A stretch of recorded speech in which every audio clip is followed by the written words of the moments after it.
Hermanos, que el Señor les continúe bendiciendo en esta hermosa tarde. Qué privilegio, ¿verdad? Todos nosotros éramos enemigos de Dios y la ira de Dios estaba sobre cada uno de nosotros. Sin embargo, lo que hicimos esta tarde fue sentarnos a su mesa.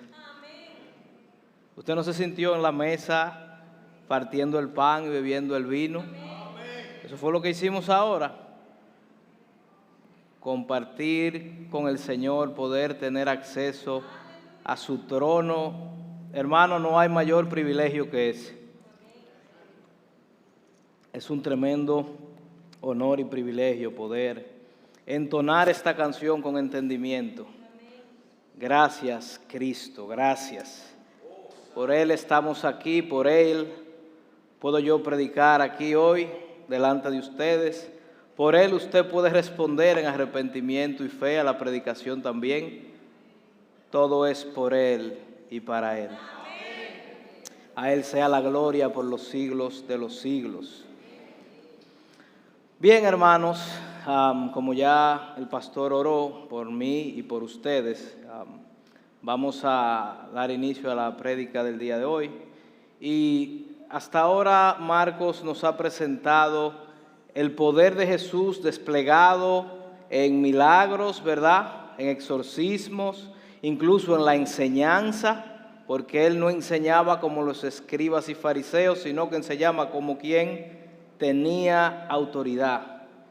Hemos visto el poder de Jesús y la autoridad para perdonar pecados. Pero todo esto que está pasando está causando un revuelo. La gente está loca atrás de Jesús. Las multitudes lo aplastan literalmente. Y dentro de todo este revuelo, la gente, muchos se preguntan, ¿y quién es este hombre? ¿Quién es este revolucionario, verdad?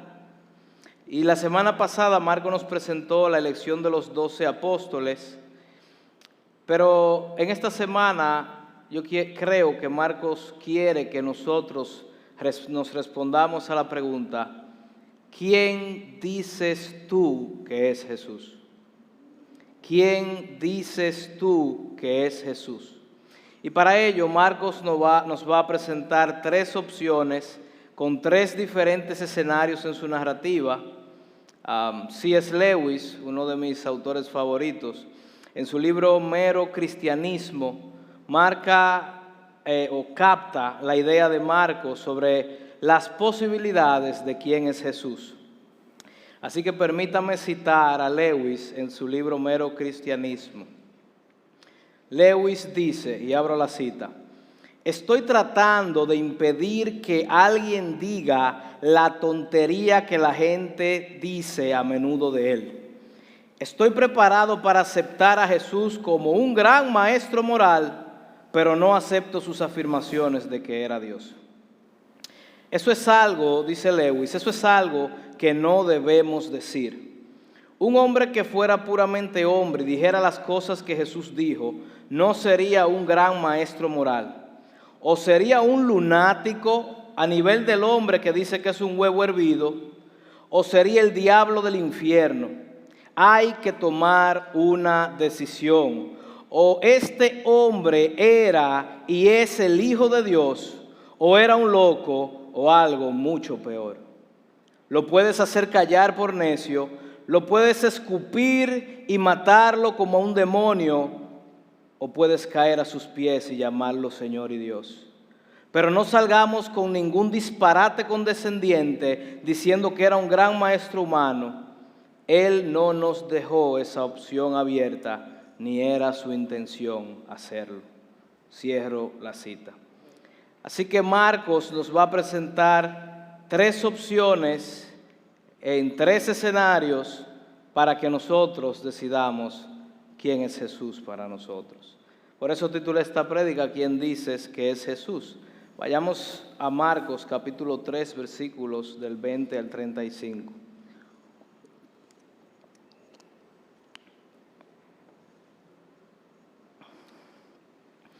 Y se agolpó de nuevo la gente, de modo que ellos ni aún podían comer pan. Cuando lo oyeron los suyos, vinieron para prenderle, porque decían: está fuera de sí. Pero los escribas que habían venido de Jerusalén decían que tenía Belcebú y que por el príncipe de los demonios echaba fuera a los demonios. Y habiéndolo llamado, les decía en parábolas: ¿cómo puede Satanás echar fuera a Satanás? Si un reino está dividido contra sí mismo, tal reino no puede permanecer. Y si una casa está dividida contra sí misma, tal casa no puede permanecer. Y si Satanás se levanta contra sí mismo y se divide, no puede permanecer, sino que ha llegado su fin.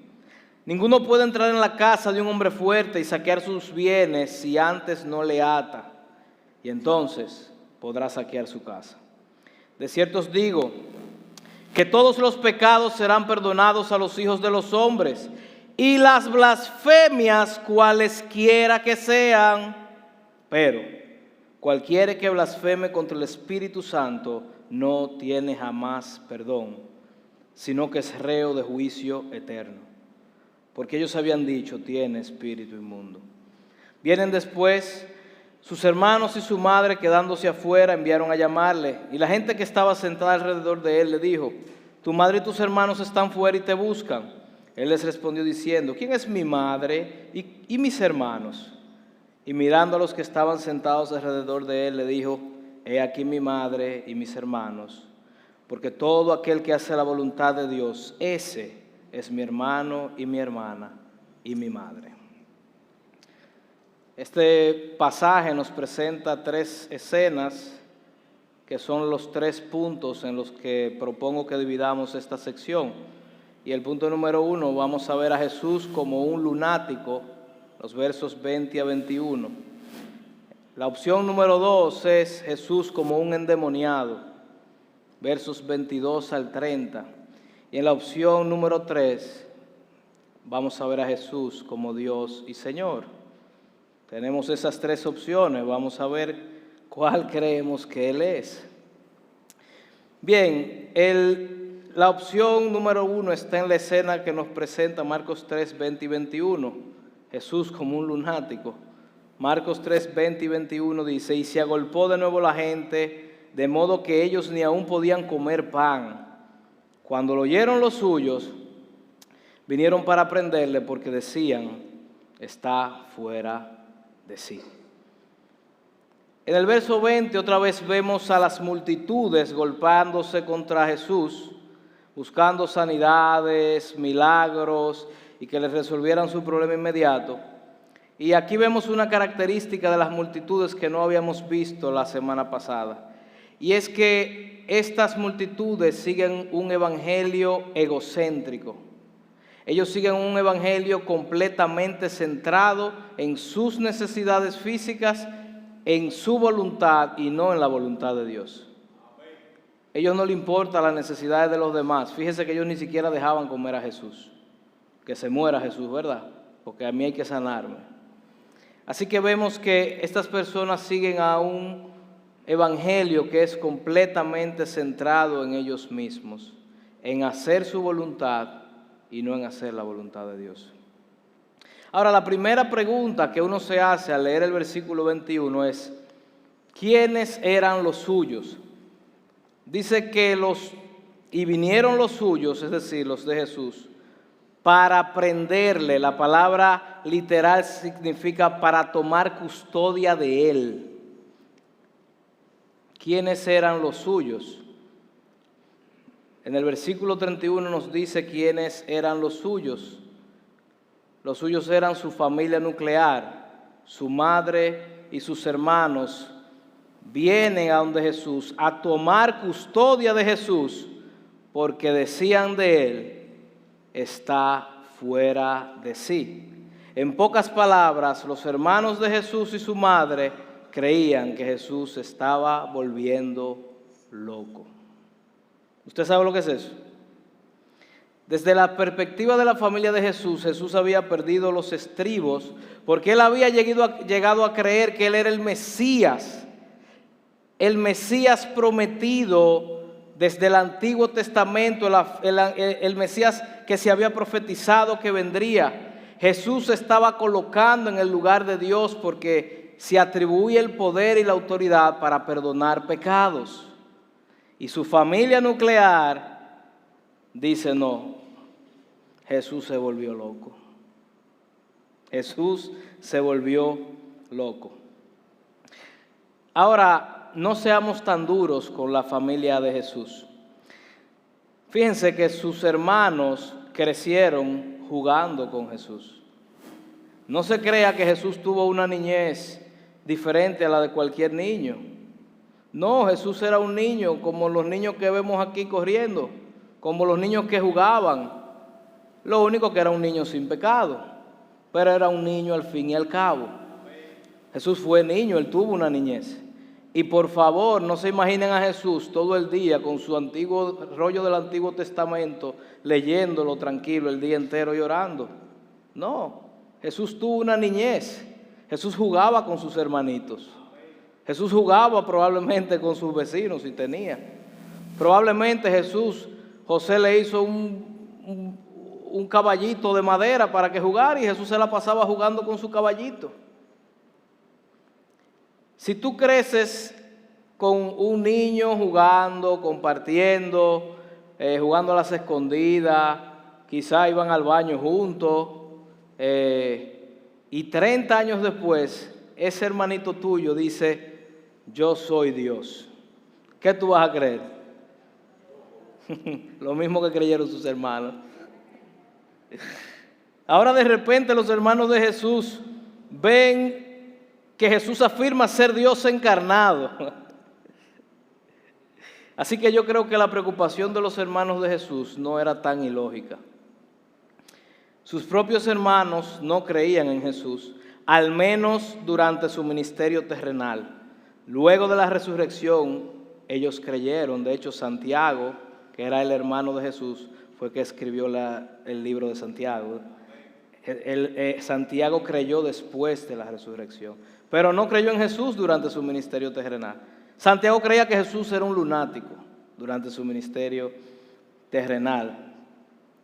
Hermano, y esto es un gran consuelo, el hecho de saber que Jesús tuvo oposición de su propia familia. Es un gran consuelo para nosotros porque muchas personas hoy sufren rechazo de parte de su familia a causa de su fe en Cristo. Yo nunca tuve ese problema porque yo nací en un hogar cristiano. Yo no sé lo que es eso, sufrir rechazo de parte de tu propia familia por un asunto de tu fe. Pero yo sé que aquí todos conocemos a alguien que ha sufrido rechazo de sus familias por seguir a Cristo. Y todavía lo hay. De hecho, en Mateo 10, 34 y 35, Jesús dijo que Él sería causa de división en el seno de muchas familias, y sobre todo de muchas familias judías, practicantes del judaísmo, por el tipo de lealtad que Jesús requiere de sus discípulos. Vamos a Mateo 10, 34 y 35. Dice, no penséis que he venido para traer paz a la tierra. No he venido para traer paz, sino espada. Porque he venido para poner en disensión al hombre contra su padre, a la hija contra su madre, a la nuera contra la suegra. ¿Se da cuenta? Aquí lo que Jesús está diciendo es que ser seguidor de Él traería división en el seno de muchas familias. Y si tú estás sufriendo rechazo de parte de tu familia por ser cristiano, Jesús sabe por lo que tú estás pasando. Jesús te entiende porque Él no se lo contaron. Él recibió oposición de parte de sus hermanos y de su madre. Ellos fueron a ponerlo bajo custodia a Jesús. Como quien dice, llevárselo preso a un manicomio. A eso fueron. Debes saber que el rechazo de tu familia no cristiana es parte de lo que incluye ser discípulo de Jesús. Y para mí es normal que los hermanos de Jesús pensaban que Él estaba loco, pero María, su madre,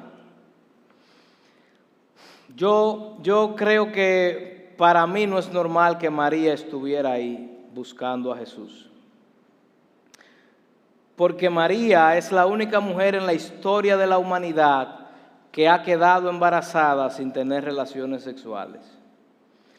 María es la única mujer en la humanidad que fue el recipiente del milagro más asombroso para mí de todas las escrituras.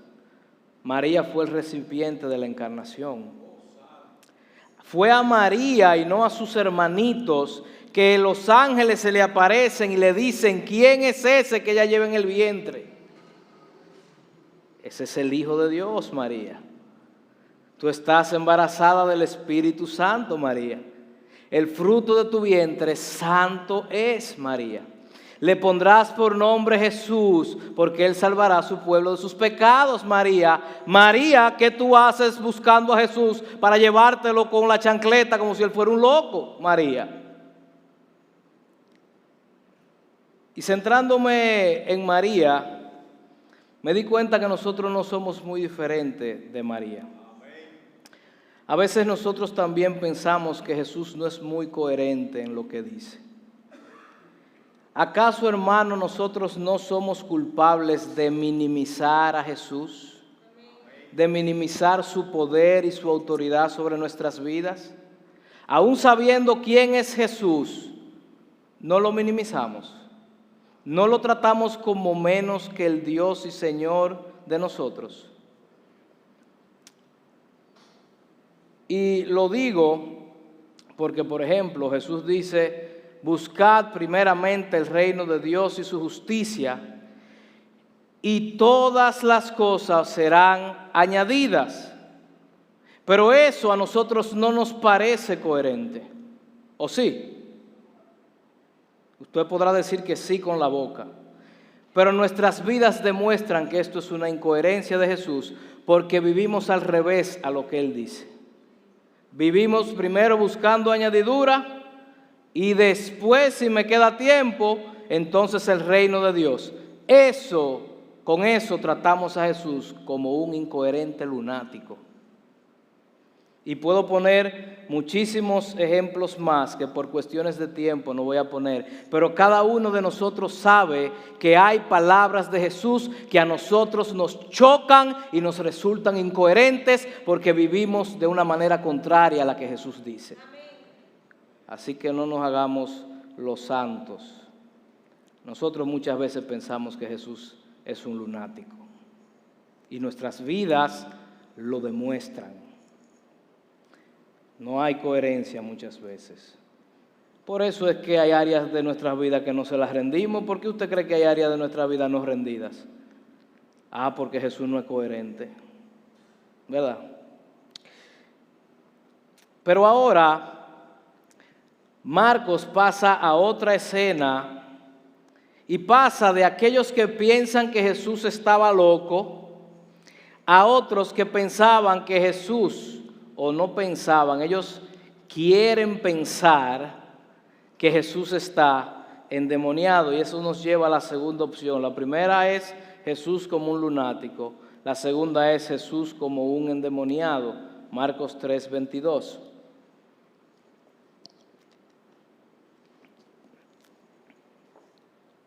Pero los escribas que habían venido de Jerusalén decían que tenía a Belcebú, porque por el príncipe de los demonios echaba fuera los demonios. Este grupo de escribas viene de Jerusalén, que es el centro de la adoración a Dios. Ellos vienen en comitiva de Jerusalén con el objetivo de poner fin al ministerio de Jesús.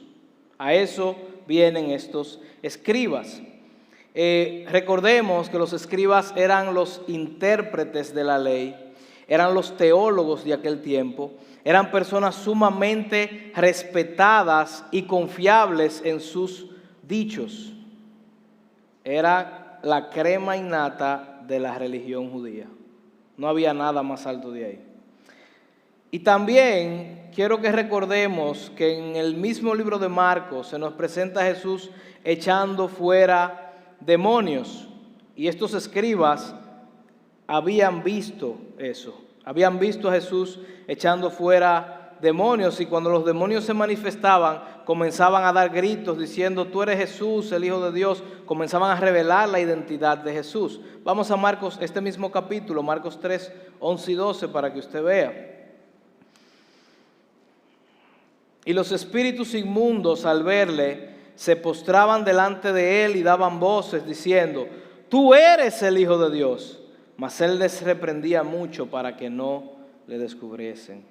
Yo creo, hermanos, que una de las razones por las que los demonios le gritaban que él era el Hijo de Dios no era solamente para revelar su identidad antes de tiempo, sino porque de alguna manera los demonios querían que las personas relacionaran a Jesús con ellos, como si Jesús y ellos tuvieran algún tipo de relación.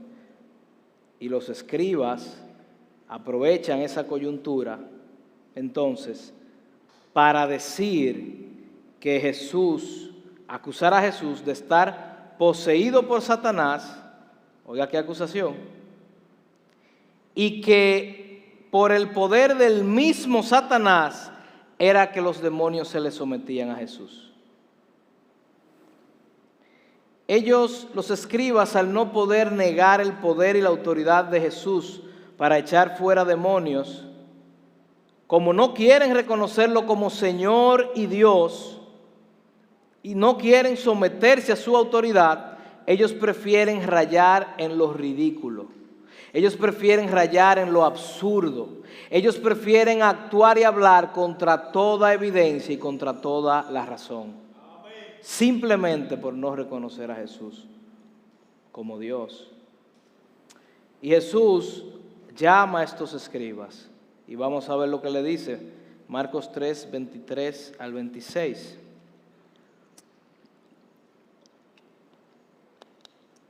Y habiéndolos llamado, les decía en parábolas,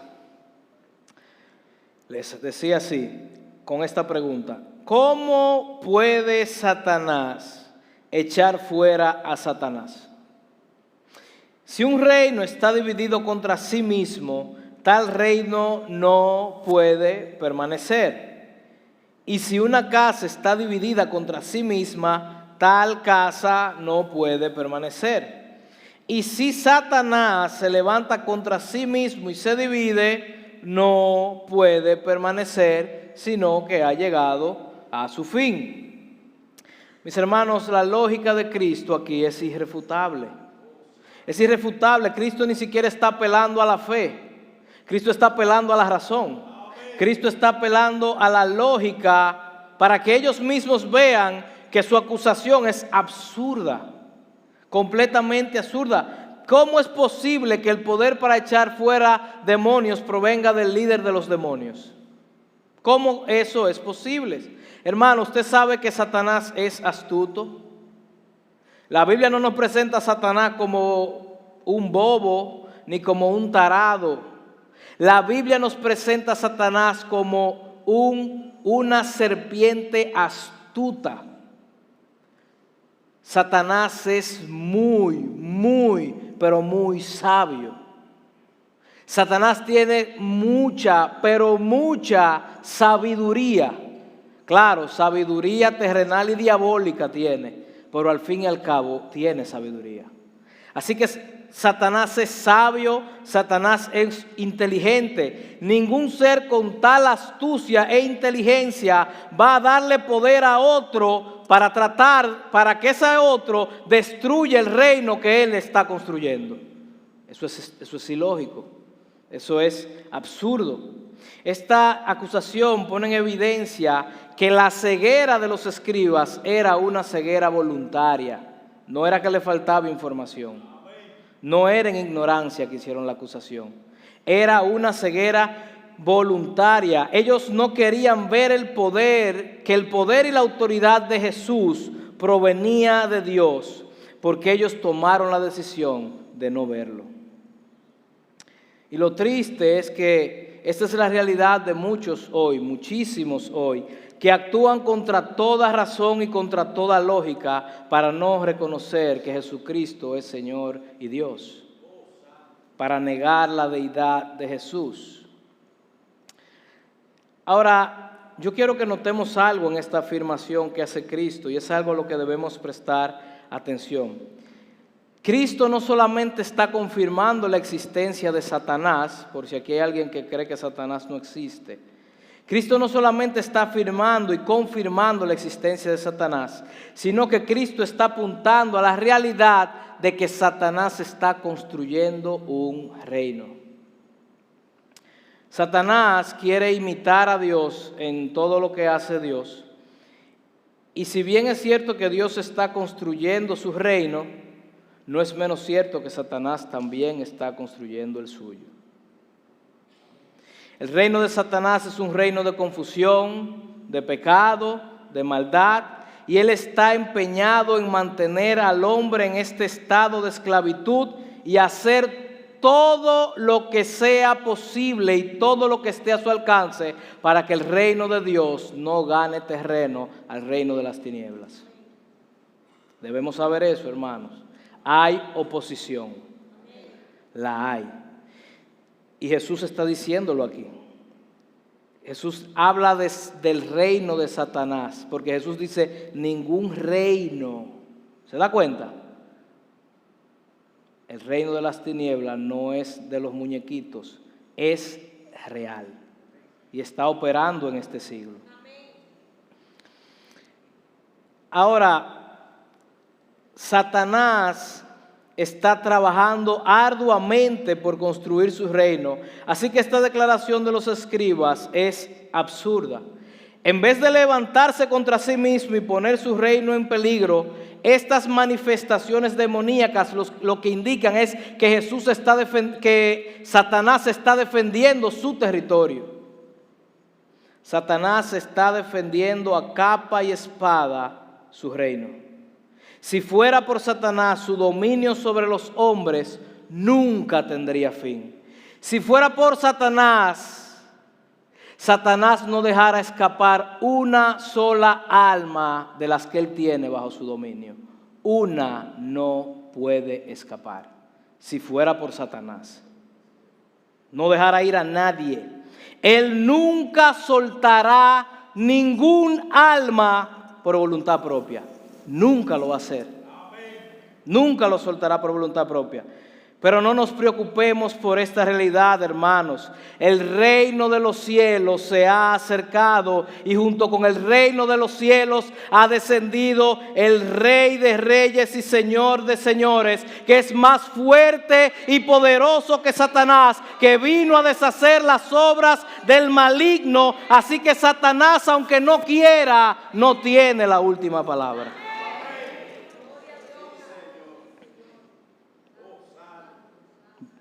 Marcos 3:27.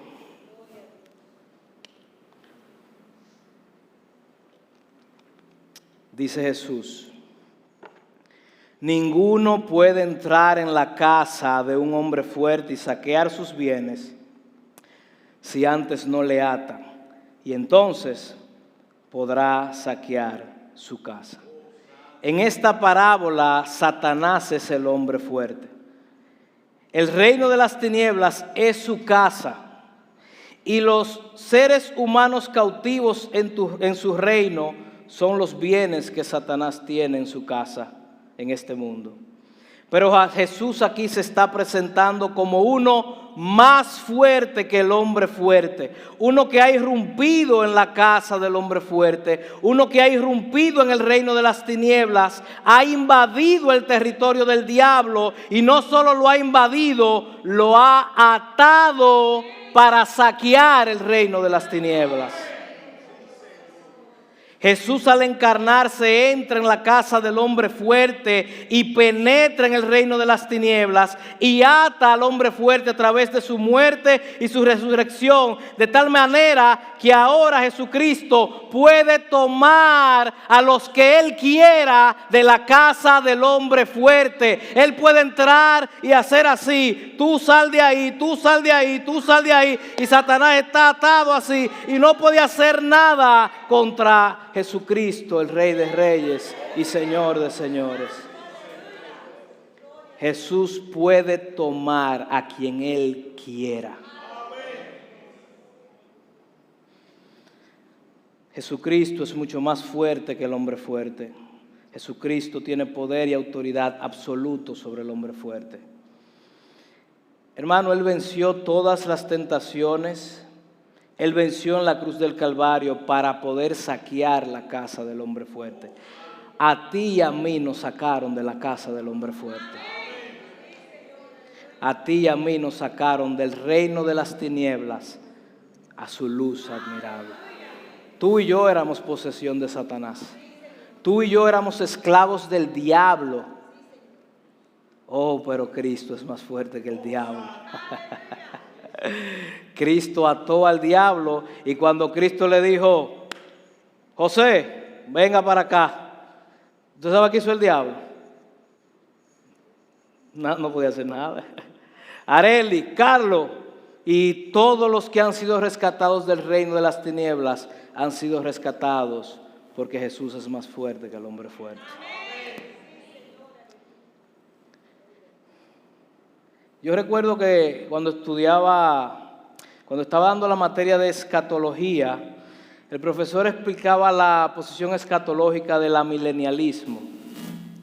Y cuando él explicaba esta posición escatológica, que lo que dice es que ya estamos en el milenio y que Satanás está atado, yo, con un aire de orgullo e ironía, miro al pastor que está sentado al lado mío y le digo, ¿y si él estuviera suelto?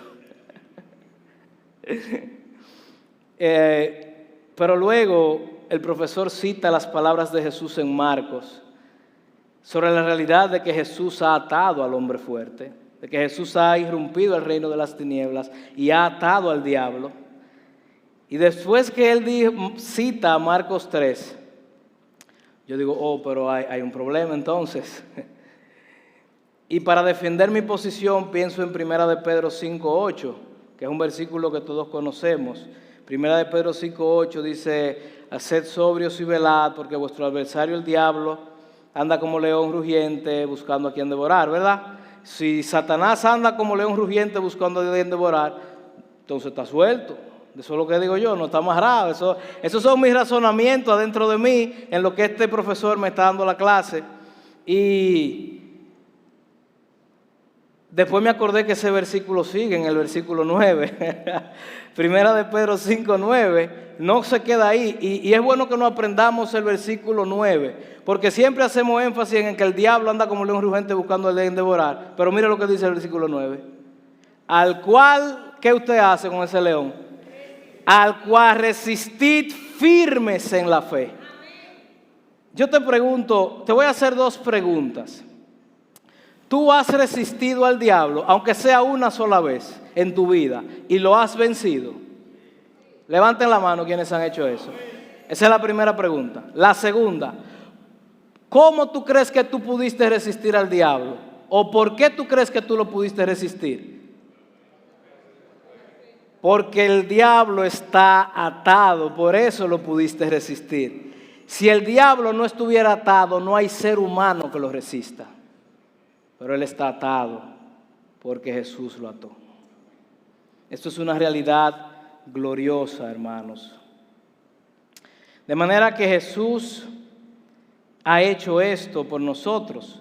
¿Tú sabes qué esto significa, hermano, también? Que el que es más fuerte que el hombre fuerte está a tu lado en tu lucha diaria contra el diablo y el pecado. El que es más fuerte que el hombre fuerte está contigo en tu lucha contra el diablo y el pecado para darte gracia y poder y para que puedas luchar y vencer. Él está contigo. No hay razón para temer. El reino de las tinieblas puede avanzar. El reino de las tinieblas puede seguir construyéndose, puede seguir avanzando y va a seguir avanzando. Pero no hay forma de que el diablo pueda detener el reino de los cielos, porque el reino de los cielos ha llegado y nosotros somos y estamos en ese reino. Esto pone una gran responsabilidad en nuestros hombros, hermanos. Satanás está construyendo su reino. Dios está construyendo su reino. Dios cuenta contigo y conmigo en la construcción de su reino. Trabajemos más rápido que el diablo en la construcción del reino de Dios. Pero no nos preocupemos, no trabajemos con miedo, porque nosotros estamos del lado del vencedor, del lado que ya venció. Estamos, el que ató al diablo está con nosotros, sin temor. Ahora, debemos notar que esta acusación que hacían los escribas sobre Jesús estar poseído por Satanás y que por el poder de Satanás Jesús echaba fuera a los demonios, pone a los escribas en una posición muy, pero muy peligrosa. Marcos 3, 28 al 30.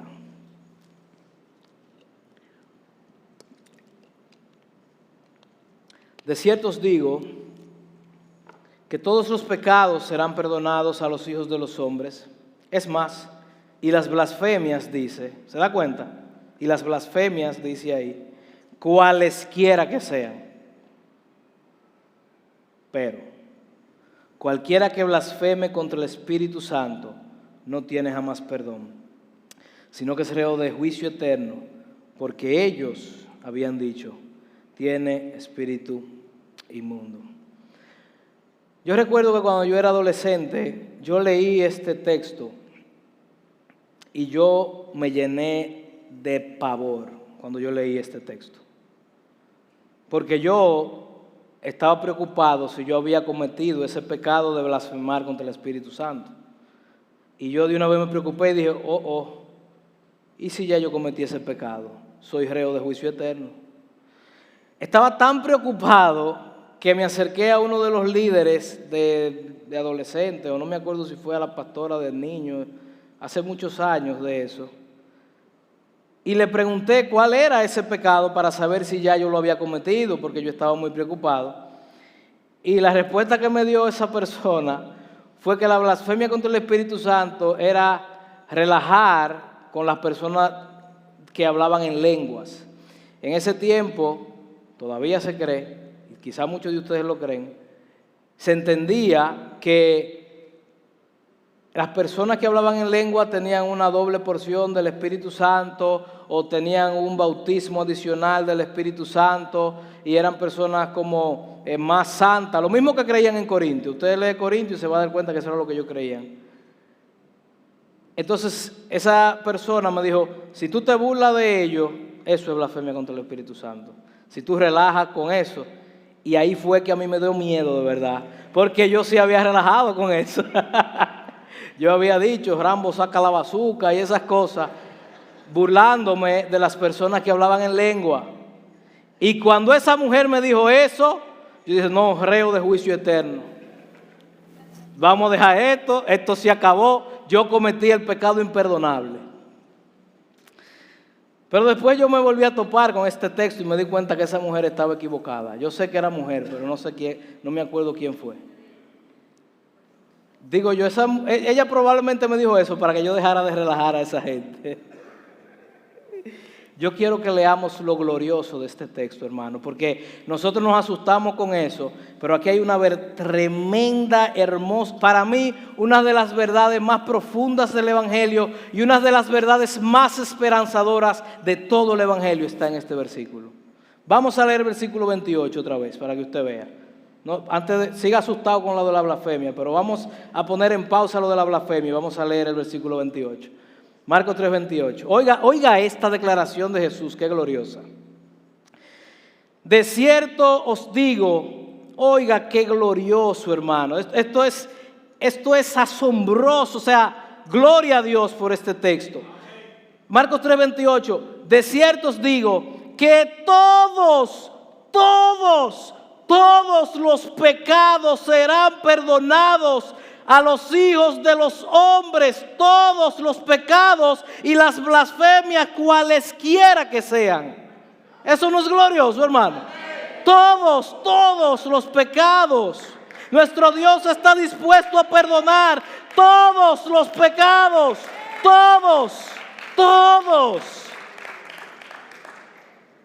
Todos, sin importar las veces que los hayamos cometido, sin importar lo horroroso que sean nuestros pecados, sin importar cuáles sean.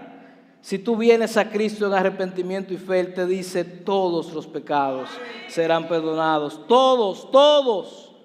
No importa si fuiste un asesino en tu vida pasada, no importa si eras un sicario, no importa si fuiste un violador, así de fuerte como estoy hablando, No importa que hayas participado en orgías, no importa si eras un pedófilo, aunque se oiga fuerte, todos los pecados serán perdonados a los hijos de los hombres, cualesquiera que sean. El poder, el perdón, la misericordia y la gracia de Dios no tiene límites. Yo sé que muchos de nosotros pensamos que es injusto que un pedófilo se arrepienta y Dios le perdone los pecados. ¿Verdad que sí? Pero Dios no lo cree así. Si ese pedófilo se arrepiente de sus pecados y pone su fe en Jesucristo, Dios le dice: todos tus pecados, por negros, oscuros, asquerosos y grotescos que sean, todos serán perdonados. Todos. Y ahí usted se da cuenta que Dios tiene mucho más gracia y misericordia de la que nosotros tenemos. Porque yo a un pedófilo no lo perdono, pero Dios sí. Gracias a Dios que yo no soy Dios. ¿Y qué es una blasfemia? Bueno, una blasfemia es una violación del poder, la majestad, el honor y la gloria de Dios. Eso es una blasfemia. Pero usted se dio cuenta que Él también dice que todas las blasfemias serán perdonadas, cualesquiera que sean. Usted se dio cuenta que dice eso también. Hermano, nosotros todos hemos blasfemado el nombre de Dios. Todos hemos pisotado su gloria, aún con nuestro hablar. Lo hemos hecho. Pero todas las blasfemias, bueno, no todas, las blasfemias en contra del nombre de Dios serán perdonadas. Incluso las blasfemias al Padre serán perdonadas. Las blasfemias al Hijo serán perdonadas. Solo la blasfemia a una persona no será perdonada. A una persona de la Trinidad. Y es a la persona del Espíritu Santo. Esa no será perdonada. Vamos al versículo 29 y 30.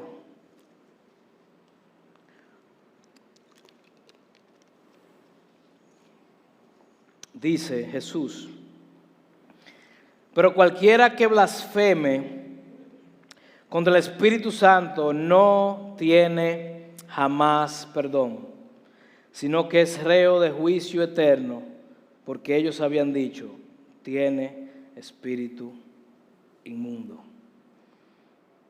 Yo respiré cuando leí ese texto después de mi experiencia, porque aquí Jesús está, en el versículo 30, aclara cuál es el pecado imperdonable. Versículo 30 dice: porque ellos, refiriéndose a los escribas, ¿verdad? Escribas y fariseos, porque ellos habían dicho: tiene espíritu inmundo.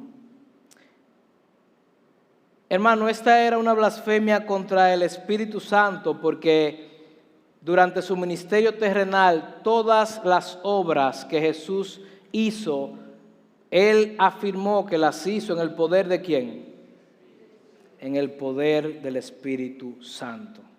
Jesús, todas las obras que hizo durante su ministerio terrenal, las hizo en el poder del Espíritu Santo. De hecho, Juan el Bautista dice que venía uno después de él que bautizaría ¿en qué?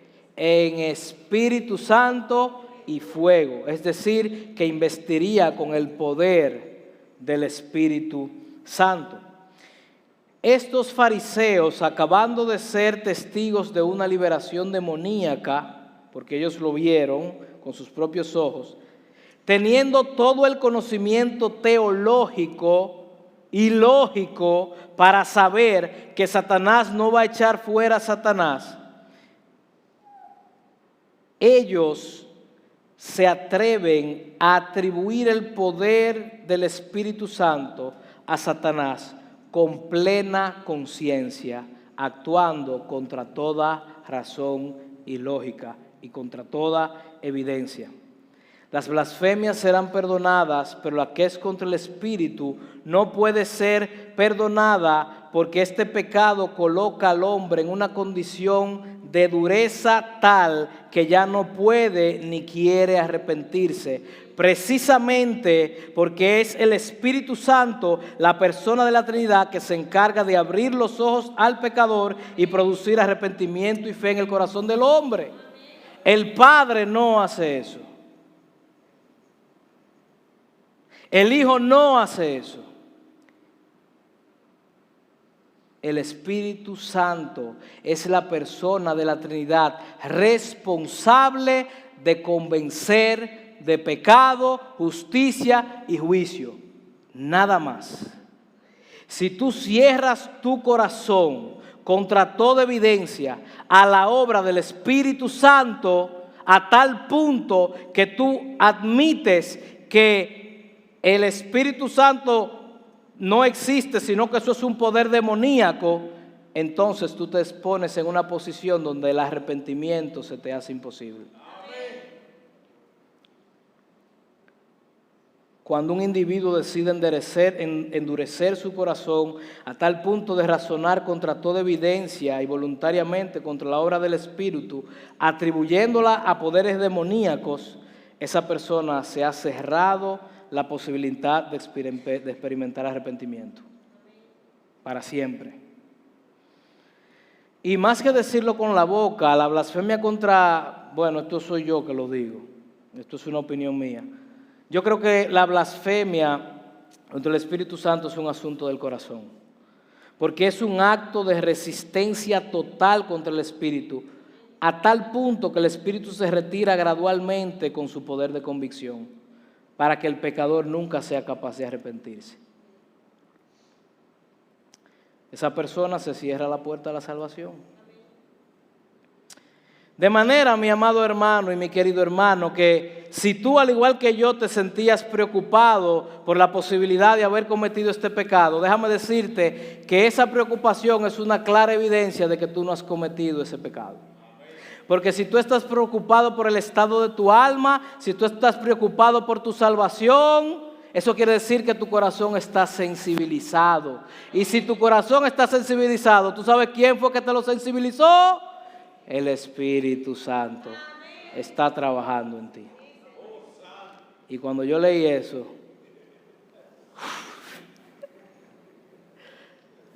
ese miedo que yo tenía lo estaba poniendo el Espíritu Santo. Así que yo no había cometido el pecado imperdonable.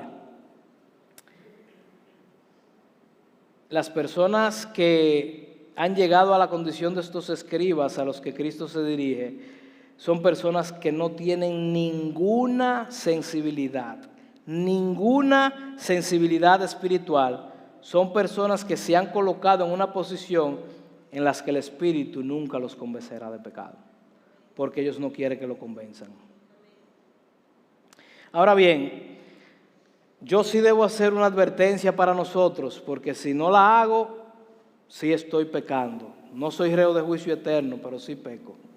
Y quiero hacer una advertencia que es muy en serio para todos los que nos exponemos con frecuencia a la palabra de Dios. Sea predicada, sea oída en un podcast, sea leída en su devocional o de cualquier manera, quiero dirigirme a todas aquellas personas que tienen contacto con la palabra o contacto continuo con la palabra de Dios. La llamada del Dios a arrepentirte de tus pecados debes tomarla muy en serio, muy en serio. ¿Saben por qué? Porque no tomar el llamado del Espíritu Santo al arrepentimiento es algo muy peligroso. Muy peligroso.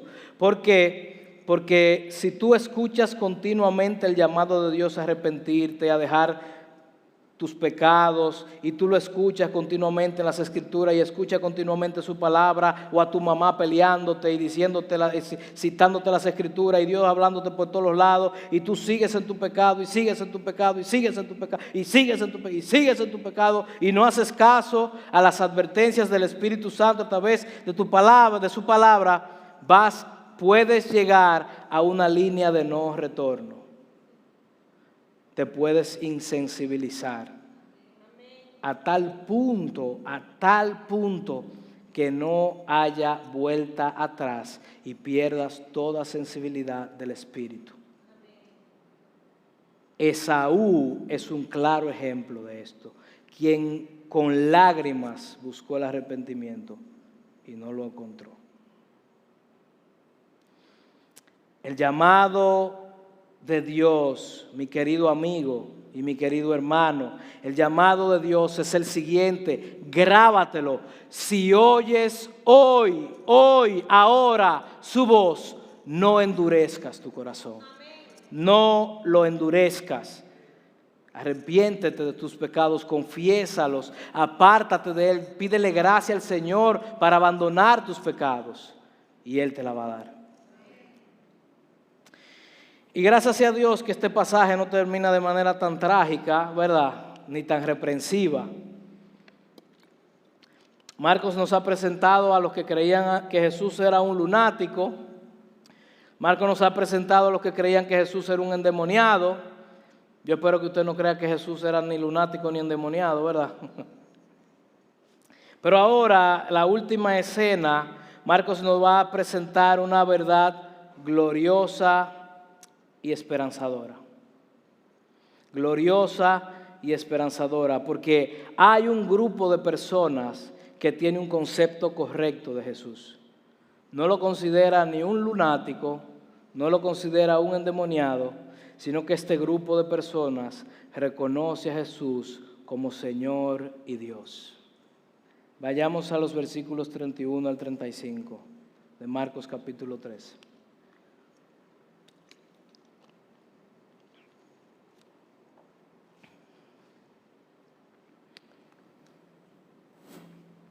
Versículo 31 leo. Vienen después sus hermanos y su madre, y quedándose afuera, enviaron a llamarle.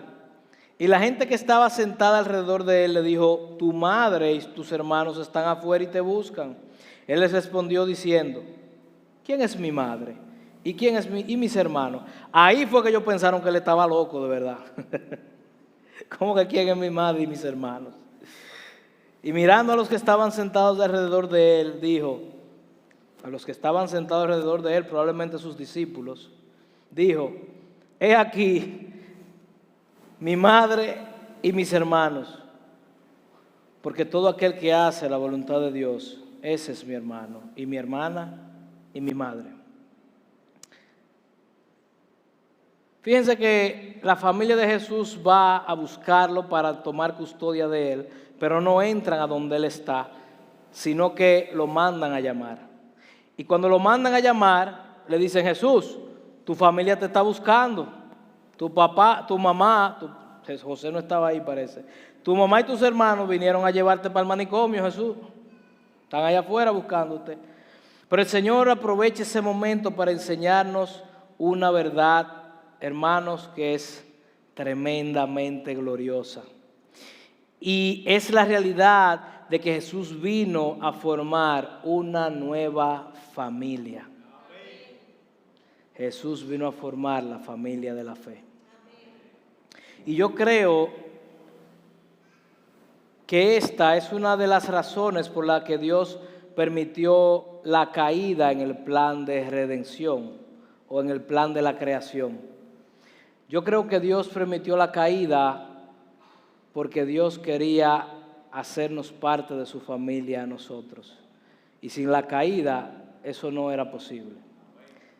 Yo creo que Dios no simplemente quería crearnos a su imagen y semejanza, Él quería adoptarnos como sus hijos. Y la caída hace posible que la encarnación sea necesaria para salvarnos. y la encarnación hace posible que la adopción sea posible. Y así Dios puede convertirse en nuestro Padre al adoptarnos en Cristo, y Dios el Hijo puede convertirse en nuestro hermano. Y yo creo que esa fue una de las razones por las que Dios permitió la caída, porque Dios quería formar con nosotros una nueva familia. Y esta es la familia de la fe, que está construida por todos aquellos que Dios ha rescatado del reino de las tinieblas. Está compuesta por personas que, al ser rescatados del reino de las tinieblas, ahora encuentran gozo y deleite en hacer la voluntad de Dios. Estos encuentran gozo y deleite en hacer la voluntad de Dios. Y ahora, no quiero que piensen que Jesús está diciendo que para ser su hermana, su hermano o su hermana, usted tiene que hacer la voluntad del Padre. Eso no es lo que Jesús está diciendo. Es a través de la fe y el arrepentimiento que formamos parte de la familia de Dios, no a través de las obras. El llamado del Evangelio es arrepentíos y creed en el Evangelio. No le pide más de ahí, ¿verdad? El requisito del Evangelio no es el hacer, no es la obediencia. Lo que Cristo sí está enseñando en este pasaje es que la evidencia de que una persona se ha arrepentido y ha creído es que esa persona ahora se deleita en hacer la voluntad del Padre. Eso es lo que Él está diciendo. Esa persona ahora encuentra deleite. En pocas palabras, tú no puedes decir que te has arrepentido y has creído en el Evangelio y seguir viviendo según tu voluntad y en tu pecado. Si te has arrepentido y has creído, la evidencia es que ya no vives para hacer tu voluntad, sino que vives para hacer la voluntad de Dios. Ya aborreces tu pecado y ahora quieres vivir para hacer su voluntad. De manera, mi hermano, que si tú has venido a Cristo en arrepentimiento y fe, y ahora encuentras deleite y gozo en hacer la voluntad de Dios en vez de hacer tu propia voluntad, entonces tú eres parte de la familia de Dios. Y Jesús te llama, ese sí es mi hermano. Ese sí es mi hermano. Dios el Padre es tu Padre. Dios el Hijo es tu hermano y Dios el Espíritu Santo es tu consolador y tu ayudador. Tú eres parte de la familia de Dios. ¿Tú quieres saber si tú eres hijo? Solamente tienes que ver en qué tú encuentras más deleite. En hacer tu propia voluntad y vivir según tus planes, tus propósitos, tus deseos de tu carne, o si tú encuentras más placer haciendo la voluntad de Dios. Eso te va a decir si tú eres hijo de Dios o no. Porque Jesús dice que los que son sus hermanos son aquellos que se deleitan en hacer la voluntad de Dios y no la voluntad propia. ¿Ok? Es así de sencillo. Así que aquí están las tres opciones, hermanos. ¿Qué tú crees que es Jesús? ¿Un loco? ¿Un endemoniado? ¿O que es Señor y Dios? Y tu vida habla más que tu boca de lo que tú piensas. Tu vida te dice a ti quién tú crees que es Jesús. Porque si tú no vives bajo su señorío, tú no crees que Él es tu Señor. Aunque tú digas que sí, que tú crees que Él es tu Señor, si tú no vives sometido a su señorío y a su voluntad, Él no es tu Señor, aunque tú digas que sí. No lo es. Porque si tú verdaderamente creyeras que Él es tu Señor, tú caerías postrado y rendido ante su señorío. Si tú dices ahora que Jesús es Señor y Dios, permíteme preguntarte, ¿qué tú vas a hacer con Jesús a la luz de esa verdad? ¿Tú crees que Jesús es Señor y Dios? ¿Tú crees que Él es Dios? Si tú crees que Él es un lunático, está bien. Yo no te voy a condenar, yo a veces creo que Él es un lunático. Pero si tú crees que Él es Señor y Dios, ¿qué tú vas a hacer con este Jesús? Tú no vas a hacer nada. Tú te vas a quedar viviendo igual. Porque déjame decirte algo, no hacer nada con esta verdad dice mucho. No hacer nada con esta verdad dice mucho, porque con Jesús es imposible ser neutral. Con Jesús es imposible no hacer nada. Con Jesús es todo o nada. Mateo 12:30. Oiga lo que Jesús dice en Mateo 12:30.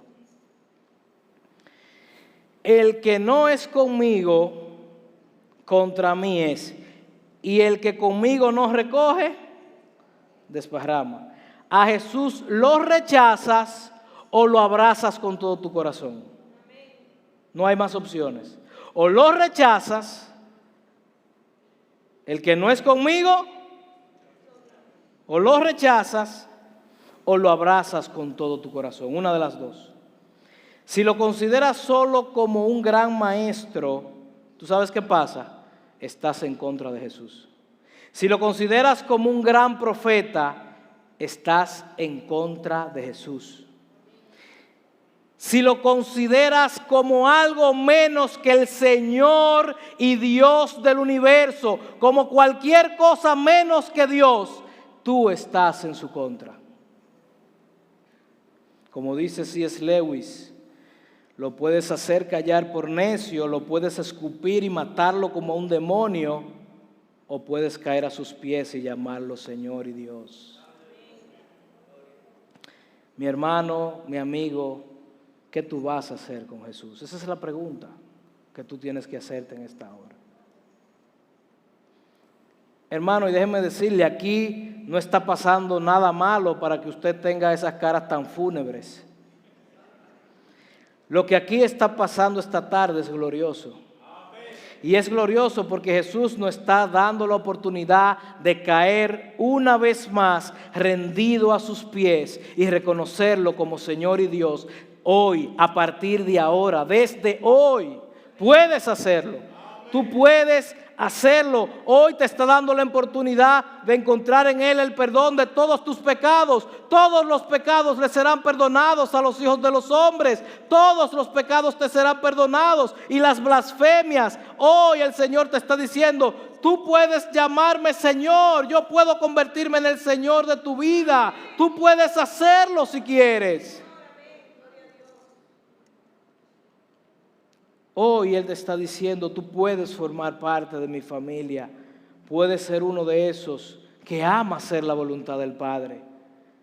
Solamente tienes que hacer una cosa, arrepentirte de tus pecados, poner toda tu fe, toda tu confianza, toda tu vida. Tú solo tienes que perder tu vida completa y traérsela a Él y decirle, mira, esto soy yo.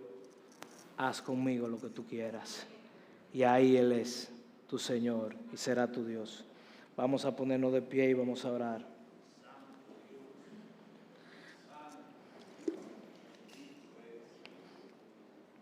Padre, te damos las gracias en esta tarde por tu misericordia, por tu bondad, por tu fidelidad, Señor. Oh Padre, tú eres un Dios increíblemente misericordioso, lento para la ira, grande en misericordia y verdad. Qué glorioso es saber que todos los pecados serán perdonados a los hijos de los hombres. Todos los pecados serán perdonados y las blasfemias. Oh Padre, queremos venir delante de ti pidiéndote perdón por nuestros pecados. Aprovechando que tú mismo has dicho que todos los pecados serán perdonados a los hijos de los hombres, aquí estamos los hijos de los hombres pidiéndote perdón por nuestros pecados. Por todos. Perdónanos por las veces que hemos pensado que tú eres un lunático, Señor. Perdónanos por las veces que creemos que no hay coherencia en tus palabras y preferimos desobedecerte antes que vivir una vida en obediencia. Perdona nuestra incredulidad. Te decimos como aquel hombre que te dijo, creo, pero ayuda mi incredulidad, Señor.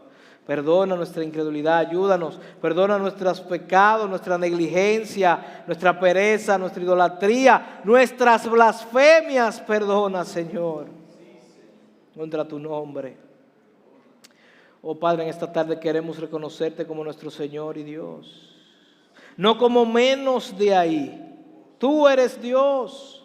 Tú eres Señor, tú eres Rey de reyes y Señor de señores, Padre. Te entregamos nuestras vidas para que tú te enseñores de ella. Oh Señor, queremos vivir para hacer tu voluntad, Padre.